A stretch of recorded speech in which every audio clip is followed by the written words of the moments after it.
Hello, this is Dr. Do again. This video is outside of medicine. Continue reading the Iliad by Homer. I'm going to read it.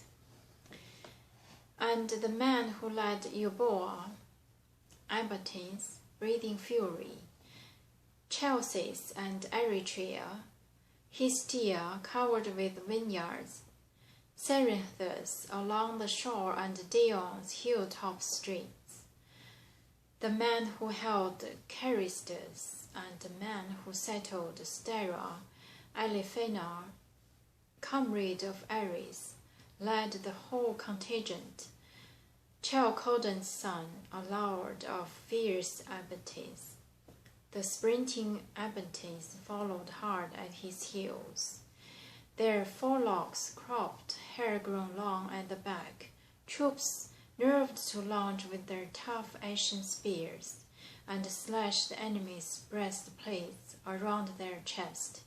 In Elephanar's command sailed 40 long black ships.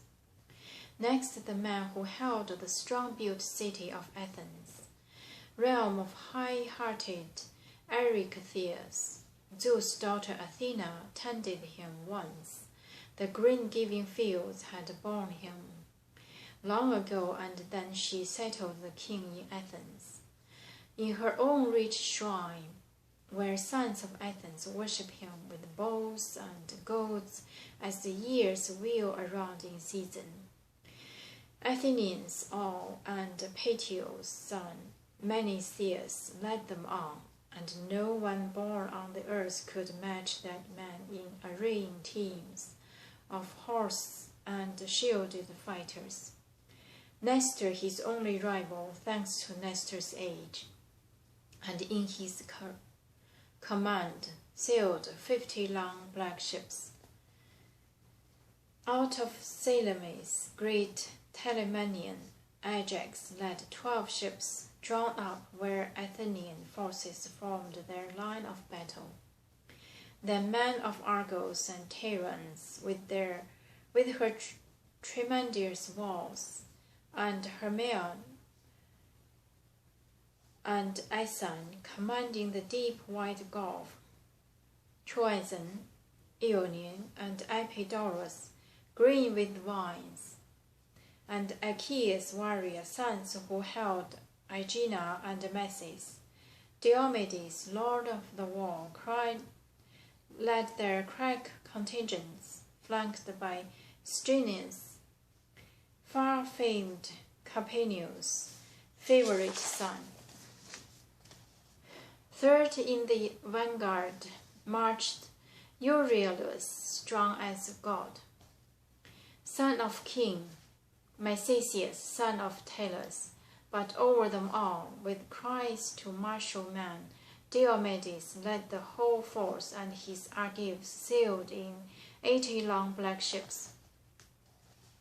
Next, the man who held Messenia's huge walled citadel, Corinthian in all her wealth and sturdy, strong Cleone, man of Ornia, lovely Erythrea and Sicyon, Adristus' domain before he ruled Mycenae, man of Hyperesia, Goniasa, perched on hills, men who held Pallene and those who circled Argene, men of the coastal strips and Helices' broad headland.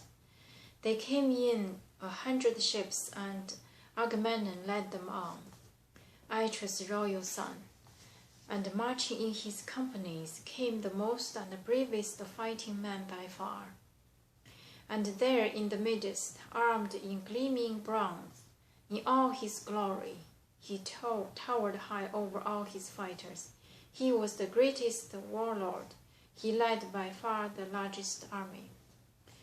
Next, those who held Lacedaemons, hollows deep with gorges, Pharisees, Sparta and Messi, crowded haunt of the wild doves, men who lived in Bracia and Argea's gracious country, men who held amicably Helos, the seaboard fortress, men who settled the Las and lived near Ortillus. Agamemnon's brother, Menelaus, lord of the war, cried, led their 60 ships, armed them apart, down shore, and amidst their ranks he marched, ablaze with valor, priming men for attack. And his own heart blazed the most to avenge the groans and shocks of war they'd borne for Helen. Next, the men who lived in Pylos and handsome Arene, Thraon and Alpheus, Ford and finely masoned Epi, men who lived in Cyprus and Amphigen, Ptelos, Helos, and Dorian, where the Muses met the Thracian Thamiris, stopped the ministerial's son. From Oechalia he came, from Oechalia's king Eurytus, boasting to high heaven that he could outsing the very Muses. The daughters of Zeus, whose shield resounded with thunder, they were enraged, they maimed him, they ripped away his voice, the rosy immortal wonder of his song, and wiped all arts of harping from his mind. Nestor, the noble of old horsemen, led those troops in 90 sweeping ships lined up along the shore. And those who held Arcadia on the Selinus peak, near Ephesus, ancient tomb where men fight hand to hand, men who lived in Phenios and Orchomenos, rife with ship, Stratia, rife, and Anisbe, whipped by the sudden winds, men who settled Tegea, Mantinea's inviting country, men who held Stymphalus, men who ruled Pahasia, the son of Ancaeus led them, powerful Agrippina, with 60 ships in all, and abroad each vessel crowded full Arcadian companies skilled in war. Agamemnon himself, the lord of men, had given them those well-benched ships to plough the wine-dark sea, since works of the sea meant nothing to those landsmen. Then the men who lived in Baptreson, brilliant Alice, all the realm as far as Hiermine and Marisnus, frontier towns of Aulenian rock, and Alatian bound with their brothers, 4 warlords led their tanks, 10 ships, Flautius each, and filling the decks came bands of Epian fighters, 2 companies under Theopius and Amphimachus, sons of the line of Actor, one of Eurytus, one of Tietus. Strong Diores, the son of Amarynceus, led the 3rd, and the princely Polyxenes led the 4th, the son of King Augustinius, Augeas, noble stock.